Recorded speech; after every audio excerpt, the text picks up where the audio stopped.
If you know me from my work outside of this channel, including on my Twitter account or my various writing projects, you should know I'm a huge fan of kaiju and tokusatsu media. As someone who's consumed a lot of kaiju stuff over the years, I've inevitably come across my fair share of tributes and love letters to the genre. In fact, as a genre that's predicated mostly on films from the 60s through the 90s, most of the modern examples are labors of fan love. Aside from Toho's ongoing Godzilla efforts and the legendary MonsterVerse films, a large portion of kaiju media of the last decade and a half or so has been tributary, made in the shadow of what the creators love. There's nothing wrong with that, and sometimes it can even end in some pretty great new media in its own right. Guillermo del Toro's Pacific Rim is the ultimate kaiju mecha beatdown, despite clearly standing on the shoulders of staples like Evangelion and the Big G himself.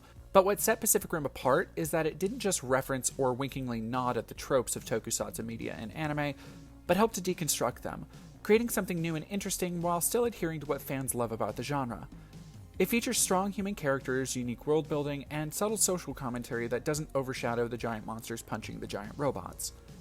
There's nothing inherently wrong with kaiju media that doesn't give the full Pacific Rim treatment, and in fact, it's usually fun to try and catch all the obscure references, discuss them with other kaiju fans, and generally be able to enjoy kaiju media even when there's not something new from Godzilla, Ultraman, or Gamera to talk about. But the fact is that even as labors of fan love, films like the Raiga series and games like Override, Mecha City Brawl, to say nothing of their quality, don't do enough to set themselves apart from their inspirations. Which brings me to Dawn of the Monsters. Like Pacific Rim, it stands on the shoulders of a long history of games that have tried, with varying degrees of success, to bring kaiju brawling to video games, in the process letting players be the rampaging stars they've always wanted to be. Yet also like Pacific Rim, it manages to succeed where many other pieces of kaiju media have failed. Not only is it a satisfying, well-made game, but also it doesn't forget to blaze its own skyscraper-sized trail through the genre. But before we dig into that, I feel like a brief overview of kaiju games is in order.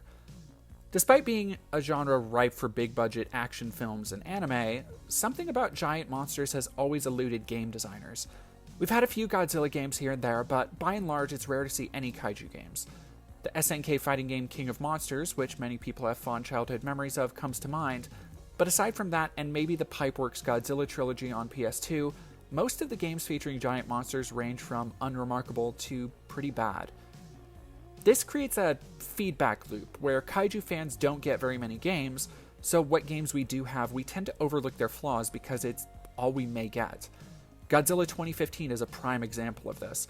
It's a rushed, lackluster, short game with next to nothing to offer after about an hour of gameplay.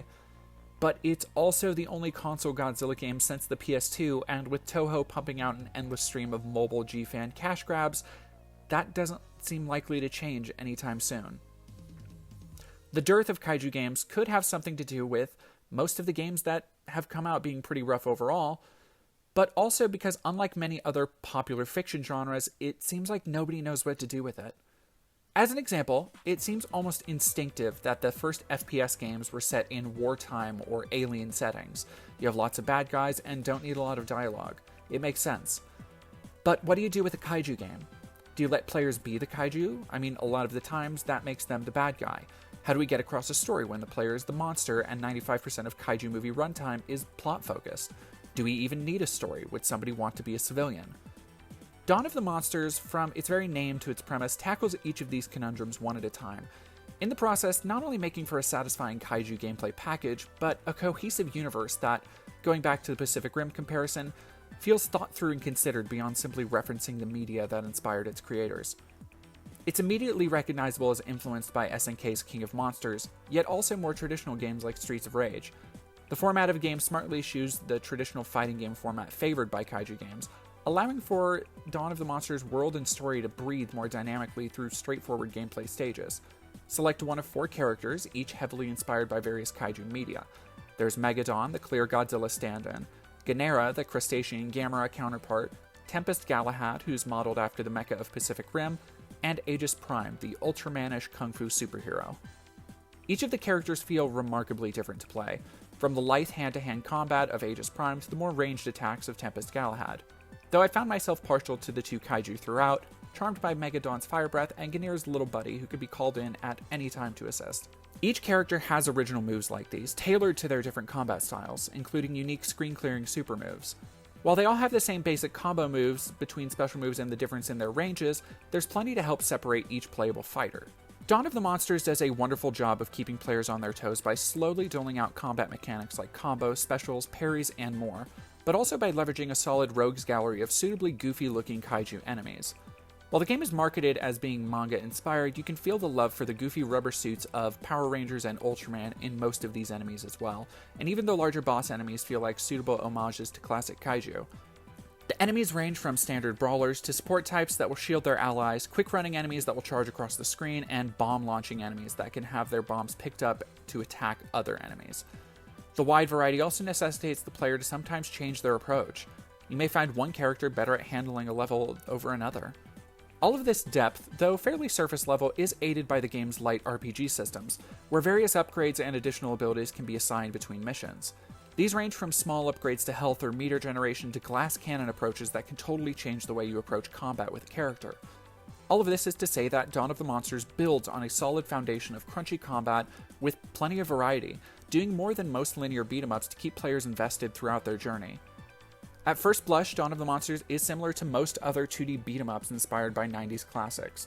We have a lot of options in that genre these days, including reboots of classics like Streets of Rage and Battletoads, but for my money, Dawn of the Monsters might be one of the best out there.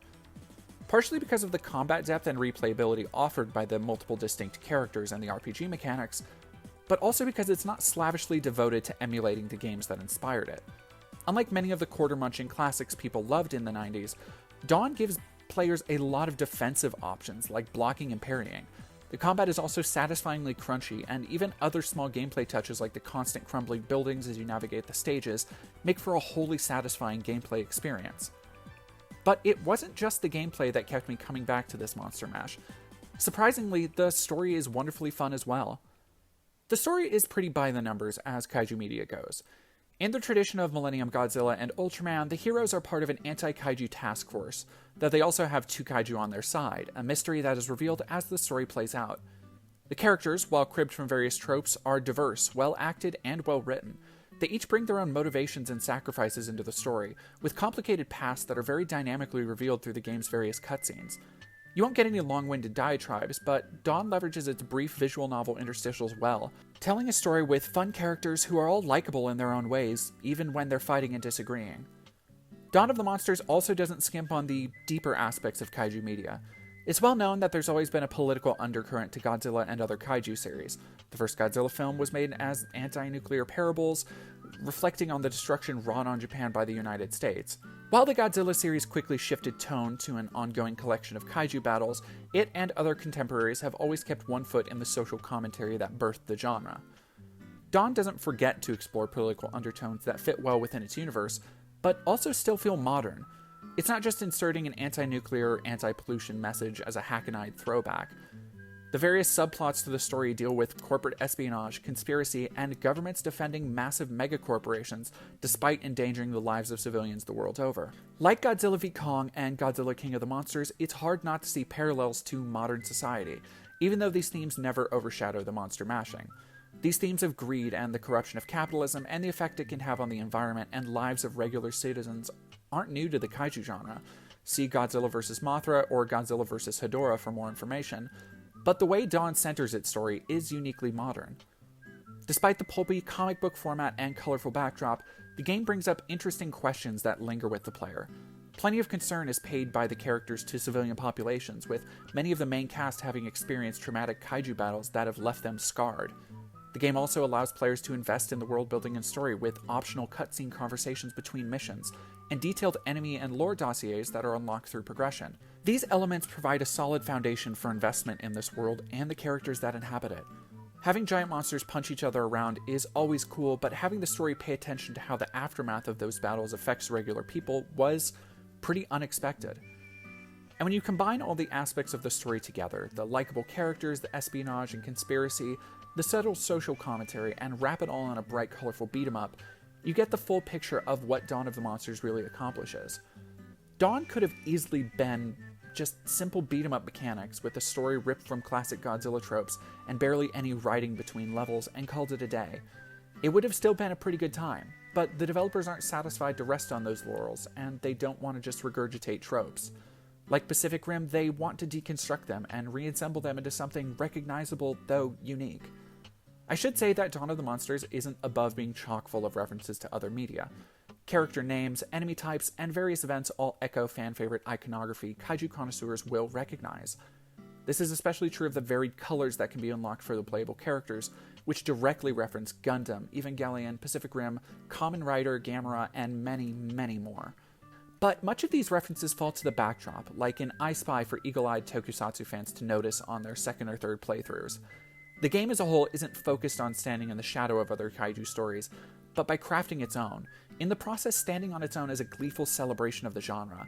It doesn't have the big names you might want, but having played many kaiju games over the years, I can pretty confidently say Dawn of the Monsters is one of the best, and is worth playing for any fan of kaiju, beat-em-ups, or just great games in general.